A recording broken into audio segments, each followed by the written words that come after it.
Hey PA Junkies, how's it going? Happy Wednesday. I hope you're having a great week so far. Thank you for joining me on this lovely evening or day whenever you're watching this video. For those who are new here, my name is Kat. I talk all things our beautiful Commonwealth, Pennsylvania. I know it might sound boring to a lot of you and I get that. I respect it. But there's actually a lot of beauty in this beautiful Keystone state that we live in, and I just try to highlight the positive as often as I can because there's just way too much negative in the world. As many of you know at this point, I have a series all about your creepy PA stories, and it's all about PA true crime that might be personal to you, folklore, legends, paranormal, all the fun, spooky, creepy things. If you would like to submit your story, be sure to visit the link in the description of these videos. That link will send you to a Google form, and you can submit these stories anonymously. You can include your name and location. Whatever you choose to do is fine by me. I just think it's so fascinating to hear the stories that you've experienced, especially the paranormal stories. Some of them are absolutely crazy. If you do submit a story or stories,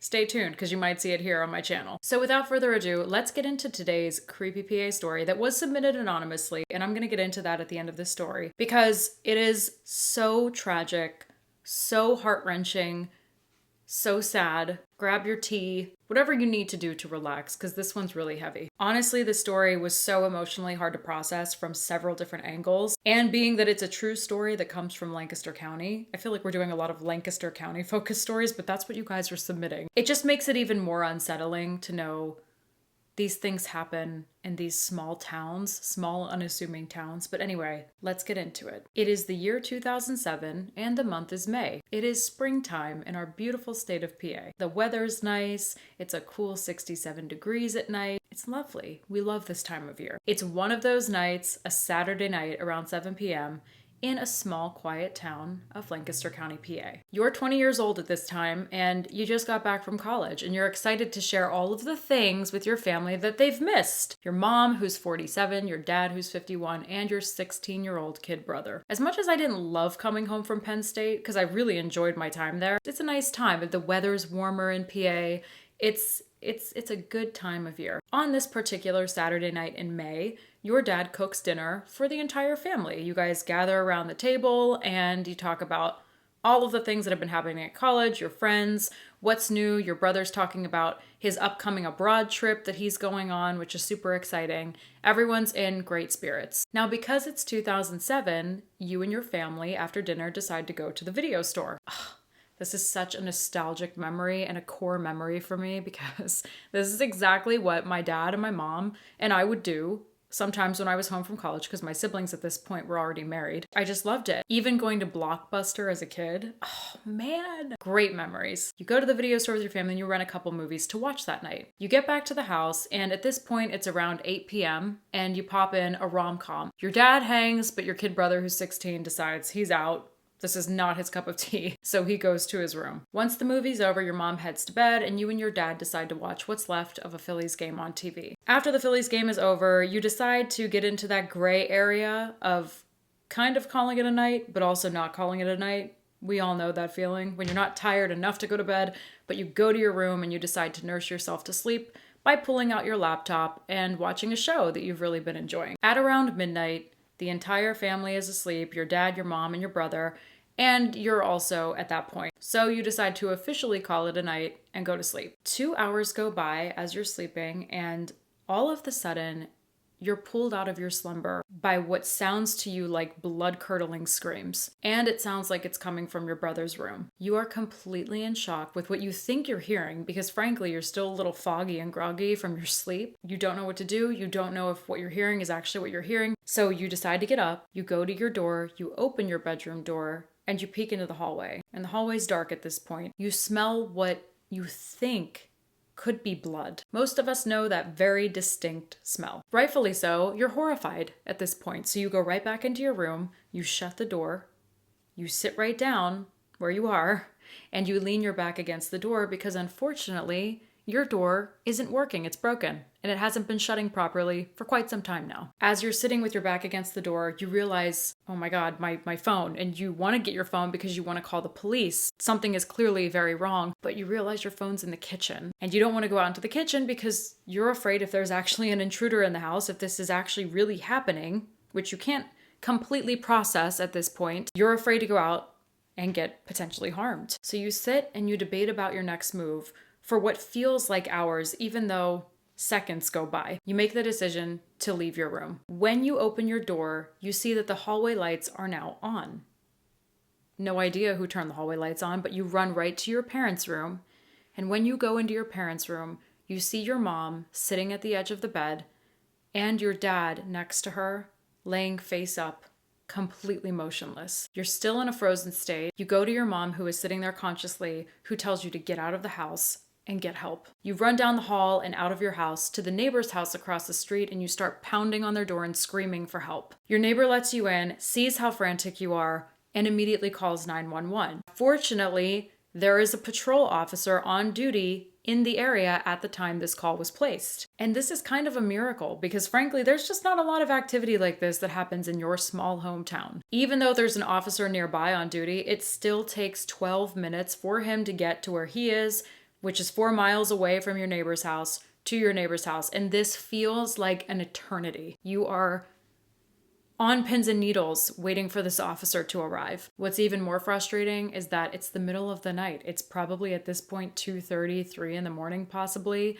and there are no traffic barriers, so you're just completely beside yourself. Eventually, the officer finally gets there after what feels like 2 hours, even though it was 12 minutes, and he asks you what's happened. And you tell him your mom told you to leave the house and get help, and you're not really entirely sure what's going on. You're completely horrified at this point. So the officer decides to call a second officer to go to your family's house and investigate what could possibly be going on here. Of course, they advise that you stay at the neighbor's house, and the second officer arrives at your family's house, walks in, and doesn't see anything unusual when he walks in. The door was obviously unlocked because you had left, but also you know that your mom typically leaves the door unlocked anyway because it's 2007, and honestly, not that it was the 50s or 60s, but it was still a different time period. It's a small town, and people really felt that safe. Again, everything appears to be completely normal in the house. There's nothing thrown around, nothing out of place, nothing super sketchy that they see when they first walk in, until they turn on the lights. And when they turn on the lights,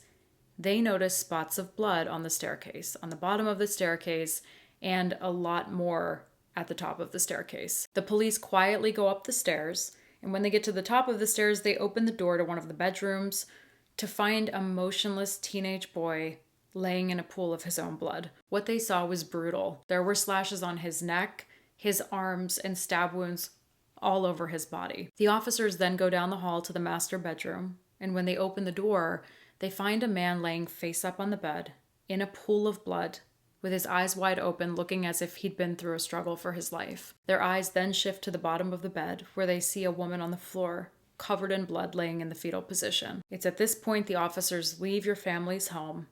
They go back to the neighbor's house across the street where you are. You are completely in hysterics. You have no idea what to do after just finding out your whole family was what appeared to be murdered by someone. You know when you find out news that's just so gut-wrenching and you almost jump out of your body? Like you don't feel like you're on this earth?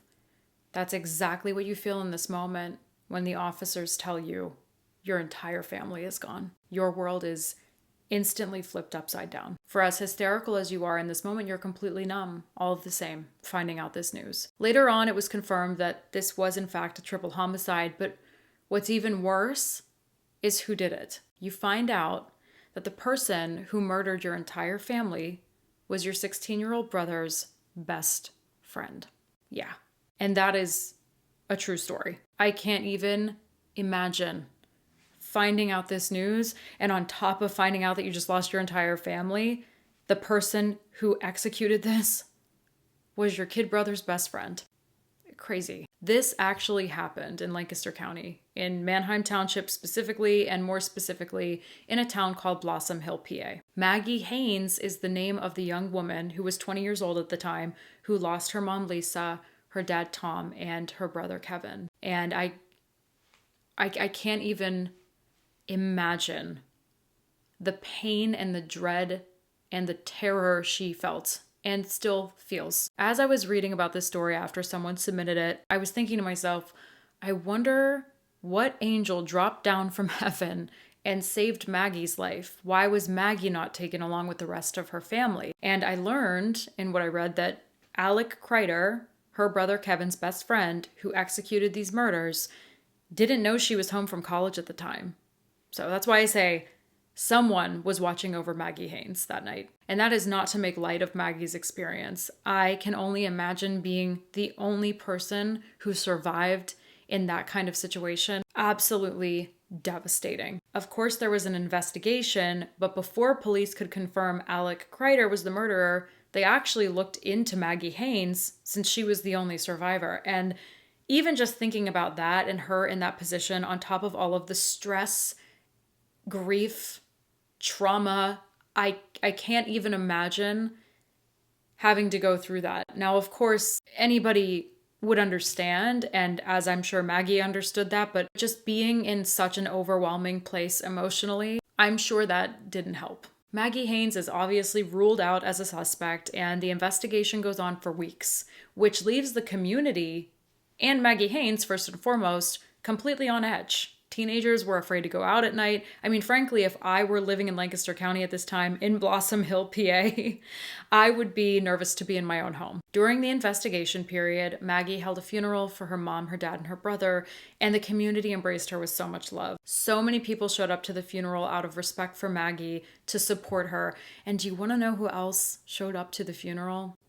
Alec Kreider, the one who took the lives of her whole family. Alec Kreider showed up to the funeral expressing his deepest sympathies to Maggie for her parents and the loss of her brother, who was his best friend at the time. You'll notice in a lot of these cases, the suspects will often go to the funerals of their victims so that they look innocent. At one point during the investigation, police received at least 2 tips, so possibly more, from people saying they heard Alec Kreider bragging about how he got away with murder. So of course they reported it. And to think this person was bragging about murdering people, including his best friend, that is something a certified psychopath is capable of. It's now June 12th, 2007, just 1 month after the murders, and Alec Kreider decides to go to his dad and confess to his father what he did. This is another perspective outside of Maggie's, outside of the communities, that shakes me to my core. Having your son walk into the room at 16 years old and tell you that he killed 3 people. Not only killed, but he stabbed them. Like brutally. 2 days later on June 14th, Alec's dad goes to the police station and turns in his son. I'm sure there are a lot of people who are wondering why this man waited 2 days to turn in his son. I see that perspective from a frustration standpoint from the community, from Maggie. I understand that. But even though, fortunately, I have not been through this, I can only imagine the emotional state his father was in and the shock that he was in. I feel like so many of us can say we would do this, that, and the other in certain situations. And we can confidently say that, right? Of course, I would go right to the police station and I would turn in my son. Of course I would. But when that is actually happening, I feel like you can't really know what you would do until it's actually happening. Maybe he needed a couple of days to process what was going on. Again, when these things happen, it's like when you find out really horrible news, right? That's so shocking, you just go right out of your body. I can imagine that Alec Kreider's dad was feeling that kind of same out-of-body feeling that Maggie was probably feeling when she saw what she saw. So Alec's dad turns him in. But what's really disturbing is that prior to confessing to his dad, Alec was admitted to a hospital outside of Lancaster County to be on suicide watch. And during the time he was in the hospital, and even before he was admitted, he had been keeping journals of a lot of damning things. One of these journal entries that Alec wrote was really haunting, and I'll read it to you now. Never did I believe killing a man is wrong. No. No killing out of cold blood is wrong. But that's all. I often wondered, if I set out to destroy the world, if God would stop me. That is, I just have no words. Not to mention that the weapon he used to kill Maggie's family members, including his own best friend, was a really small knife. Like, to stab your best friend dozens and dozens of times, and your best friend's parents, who you also knew well, dozens and dozens of times, with a small knife is so sadistic, and so personal. In any case, especially this one, because of how personal it really was, you wonder, what was the motive behind this? Why would he do something like this? And the answer to that question, according to police, is that there was no motive. Police truly believed Alec Kreider was a psychopath, and he did this out of his own pleasure. And he chose his best friend and his best friend's parents because he knew their house. He knew where the doors were. He knew what doors would be unlocked.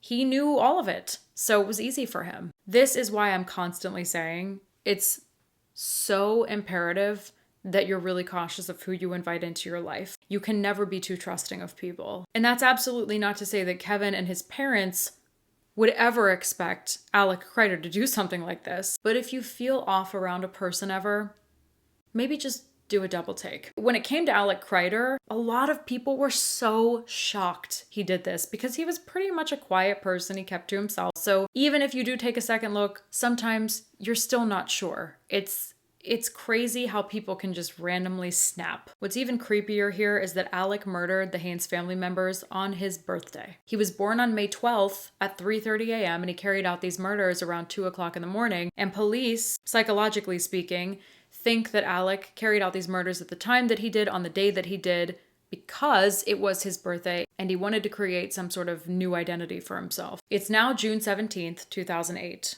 Which is a little over a year after Alec's initial confession. Alec was given 3 consecutive life sentences for the murders he committed without the chance of parole. And he didn't get the death sentence because of his age at the time. He was considered a minor. Alec was eligible for an appeal, but he never had the chance to have that hearing because that following winter in January, he took his own life by hanging himself in his prison cell. This is such a sad, sad story all around.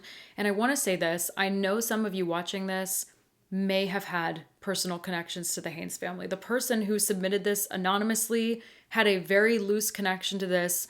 They were shocked by this. I think they might have went to grade school with Maggie Haines, and they were completely baffled by all of this, as was so much of the community. To Maggie, to Maggie's friends, to Maggie's extended family who supported her during this time, to anyone who was connected to the Haines family at any point in time, and love them dearly, I just want to express my deepest condolences to you. We talk about these stories on social media and we forget so easily this actually happened to real people. I know that's what makes it so fascinating and so shocking, and that's what really hooks people into listening to these stories, myself included, admittedly. But I have to take time to express my sympathy because when I read these stories and I share them here, I can physically in my body feel maybe an ounce of the pain that people who have gone through these things have felt. And that ounce of pain that I feel reading it or consuming it is horrendous. I can't even imagine actually living it, and I hope I never have to. With that said, I am truly so sorry,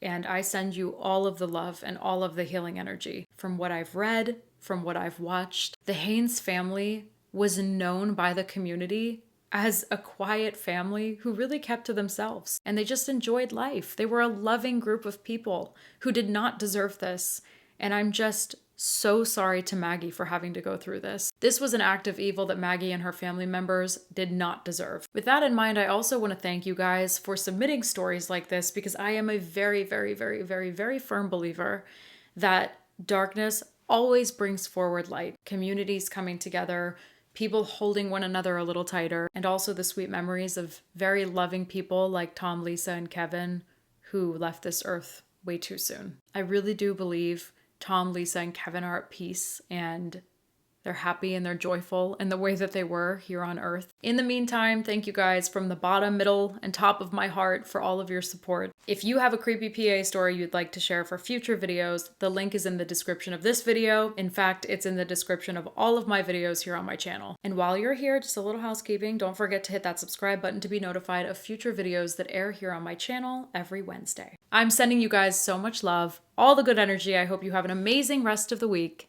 and I'll catch you in the next video.